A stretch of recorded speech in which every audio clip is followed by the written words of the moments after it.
health impacts of black carbon. And this adds, unfortunately, I think adds some complexity to the challenges that were just introduced. But hopefully we can find a way forward. Just by way of introduction, I want to give a very brief overview of air pollution and health. Air pollution, fortunately, even in India, it's a risk that for any one individual, it's typically small. But what makes it so important is that everyone is exposed to air pollution. That's also the huge opportunity that we have in cleaning up air pollution, because if we clean up air pollution, we know that everyone benefits. So it becomes one of the most efficient things we can actually do in terms of improving health. And that's really the main message that I would like you to take from this talk. We know also that the major impacts are on chronic disease progression, and they're the common diseases that kill us all today. So if you can think of it, you can think about air pollution is killing us slowly, particle by particle, molecule by molecule.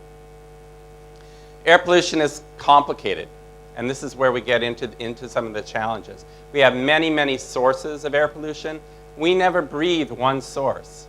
In fact, the air that we're breathing today, the particles in the air, may have been in the atmosphere for days to weeks. They may have actually been emitted somewhere else in the world.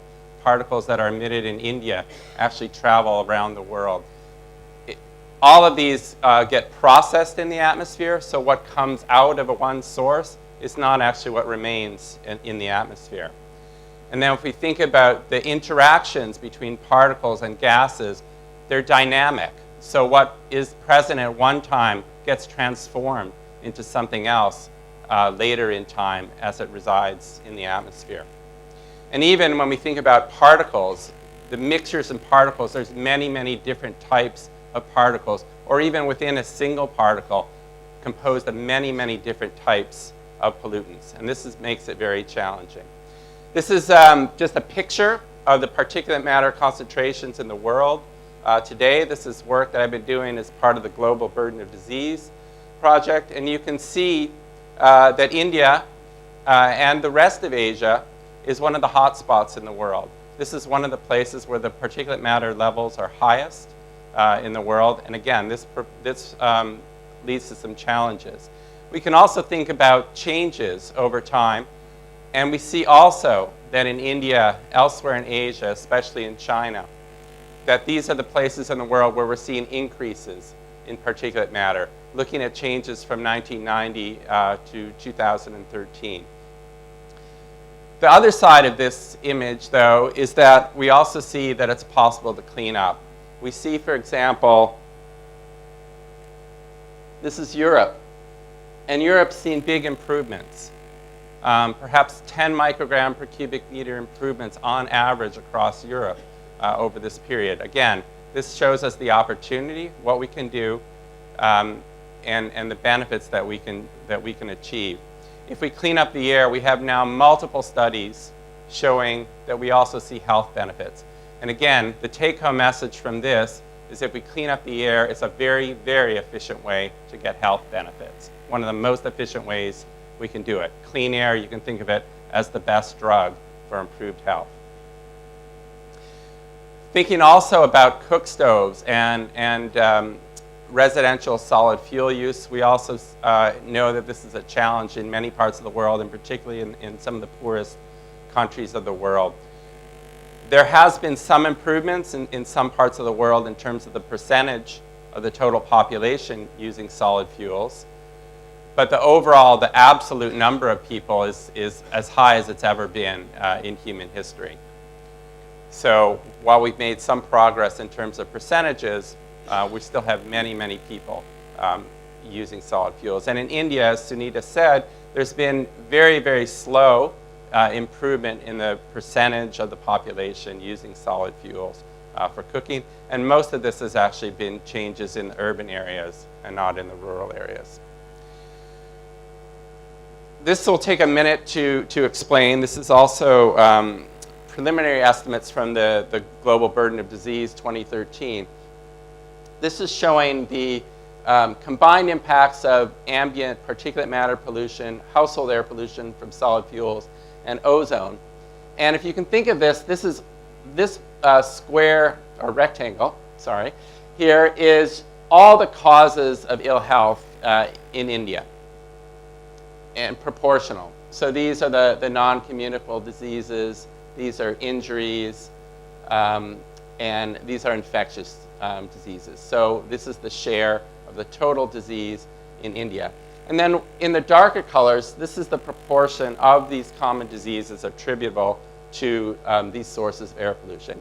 And I find this staggering. So we know the numbers. We know the 3 million people dying every year in the world related to particulate air pollution in outdoor air. Another 3.5 million people dying every year from household use of solid fuels. But I also find these proportions amazing. So ischemic heart disease, heart attacks, 40% of the heart attacks in India are attributable to air pollution. 48% of lung cancer, 45% of stroke, 46% of chronic obstructive pulmonary disease, 40% of acute lower respiratory infections, 30% of cataracts. From a health perspective, these numbers are staggering. So we, of course, need to think about air pollution as an environmental issue, but really it's time to also think about it as a health issue. And again, that same point, if we can improve air pollution, if we can reduce the levels of air pollution, we can see huge benefits for health. So a little bit more on black carbon. You heard some of this already. Black carbon is really not a thing we can hold or see. It's operationally defined, so there are challenges on how do we actually measure it. Different measurements actually show different things.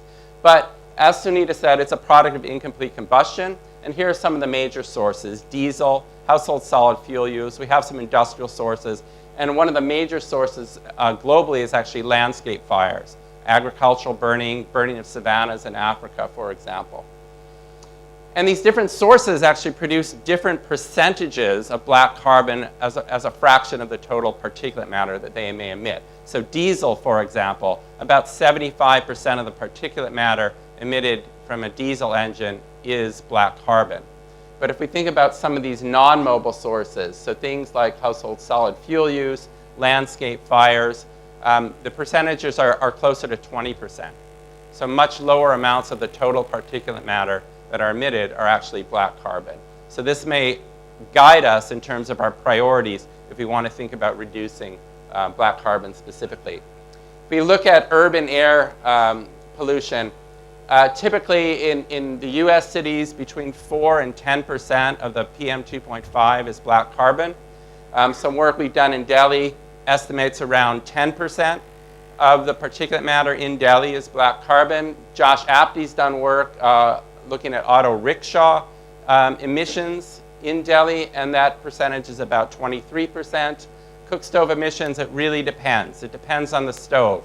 It can be 15%. There are stoves that essentially emit 100% of the particulate matter as black carbon. So big differences in terms of stove technology.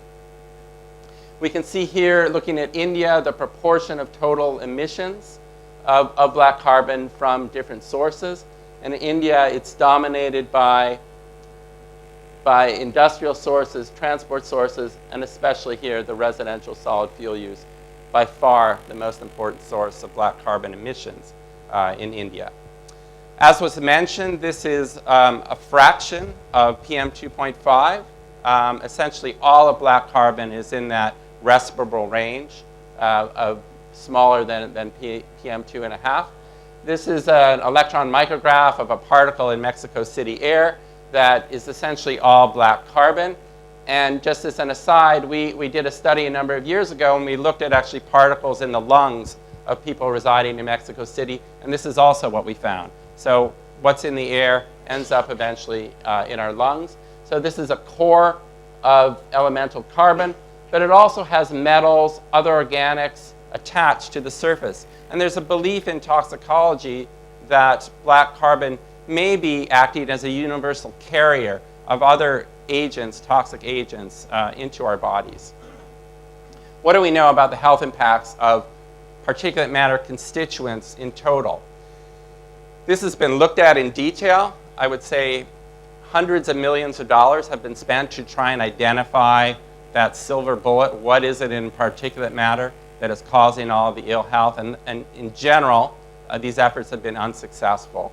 The current belief, and this has been basically the position that the World Health Organization has taken, the International Agency for Research on Cancer, the Global Burden of Disease, the US EPA, is that while everybody, I think, believes and understands that there must be components that are more toxic than others, right now there's insufficient information to differentiate health impacts of different particulate matter constituents. What we know works is that if we reduce particulate matter in total, we see health benefits.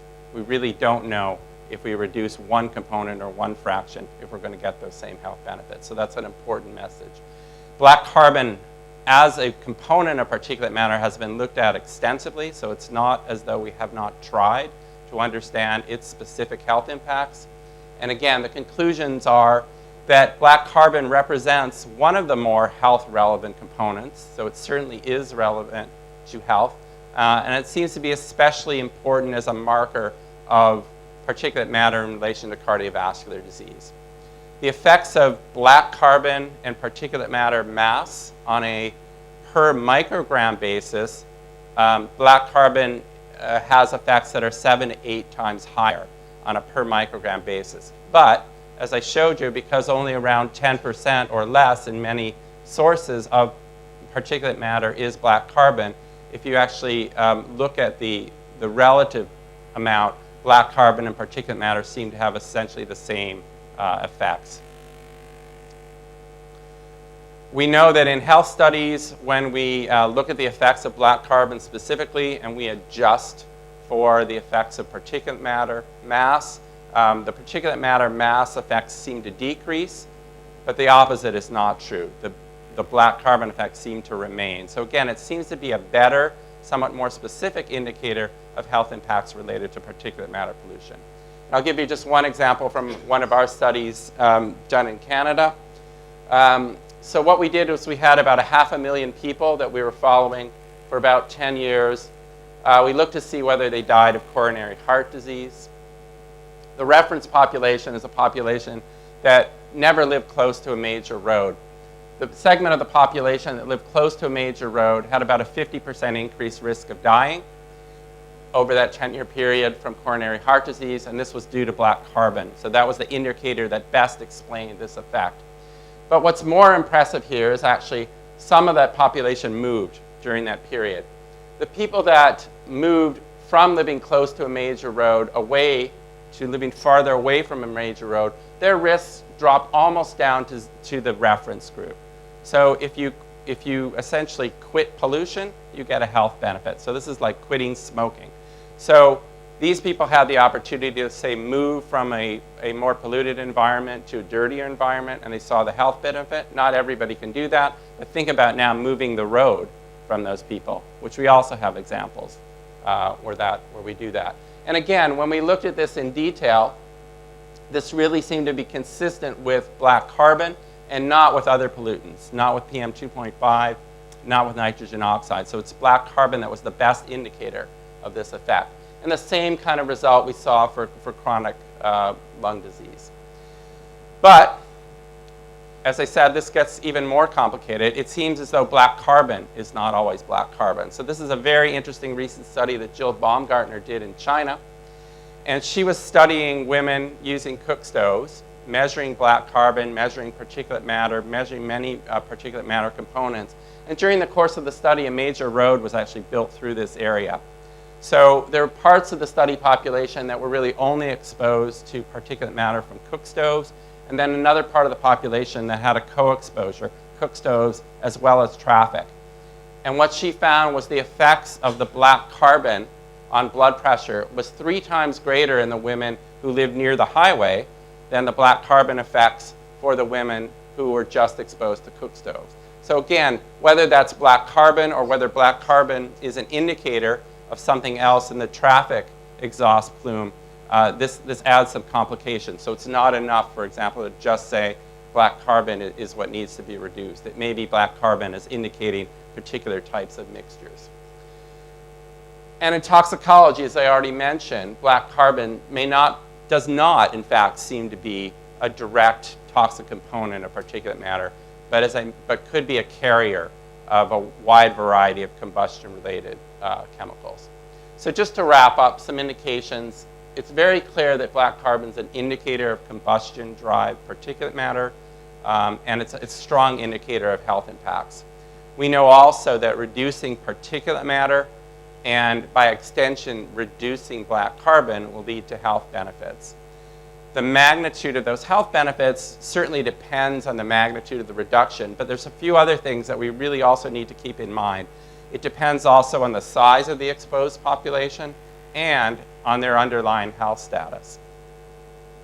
We believe, in general, that if we reduce emissions closer to sources, we will affect a greater sort of exposed population by doing that. So thinking about populations that are closer to sources, as an example, closer to a major road, that may be a more efficient way to get health benefits. But also we need to think about vulnerable populations. The underlying disease burden of the population really affects the extent to which air pollution causes ill health.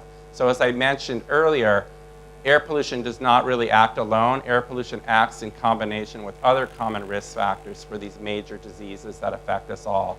And one way that we can reduce the health impacts of air pollution is to have overall better health.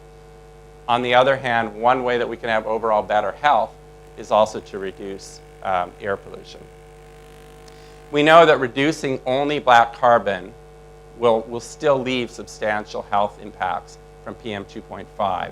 So just as though we can't focus the climate agenda only on the SLCPs, we can't focus the air pollution health agenda only on black carbon. If we only reduce black carbon, we'll still have huge health impacts related to air pollution in many parts of the world, including India. So these black carbon mitigation strategies must also lead to, and this is important, a net reduction in PM2.5. It's not enough to just change black carbon into emissions of nitrogen oxides or sulfur dioxide that will lead to secondary particles, because we'll still get those health impacts from that. So I will end there, and if there's time, take any questions.